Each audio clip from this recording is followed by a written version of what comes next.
මොකක්ද මේ 11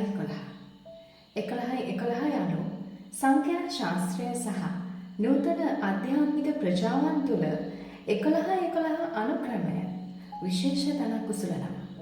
මේ ප්‍රධානම අංකය තමයි මාස්ටර් නම්බර්. 11 යනු ප්‍රධාන අංකයක් වන අතර එය බුද්ධිය, අවබෝධය සහ ඥානාලෝකය නියෝජනය කරනවා. අංක 11 දෙවරක් පැමිණීමෙන් මෙම බලය බහුගුණ වෙනවා. හොඳයි, අපි බලමු මෙහි සමමුහූර්තතාවය. මේ 11 යනු විශ්වය හරහා ඔබගේ ආත්මික මාර්ගෝපදේශකයන්ගෙන් ලැබෙන විශේෂ සංඥාවක් ලෙස සැලකෙනවා. ඒක විතරක්ම නෙමෙයි, බොහෝ දෙනාගේ විශ්වාසයත් ඒක.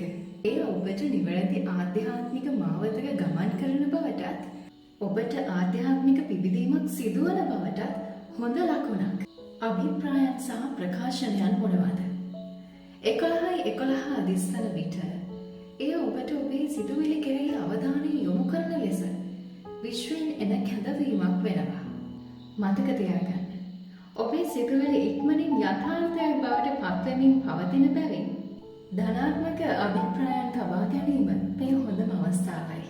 11 හරහා අපෙන් ඉහළට තියෙන සම්බන්ධතාවය මොන වගේද? ඔබගේ ඉහළ ආත්මය higher self සමග සම්බන්ධ වීමට සහ විශ්වයේ ඇති ශක්ති ద్వාරය සමග සම්බන්ධ වීමට මෙය energetic portal ලෙසද සැලකිය හැකියි. ශක්ති ద్వාරයක් ලෙසද සැලකිය හැකියි.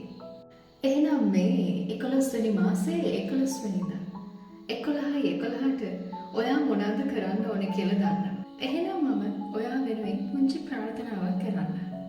විශ්වයේ ආශිර්වාදයෙන් ඔයාගේ සියලුම කටයුතු සාර්ථක වේවා. මම සකුන්තලා මොනකන් තිරිගේ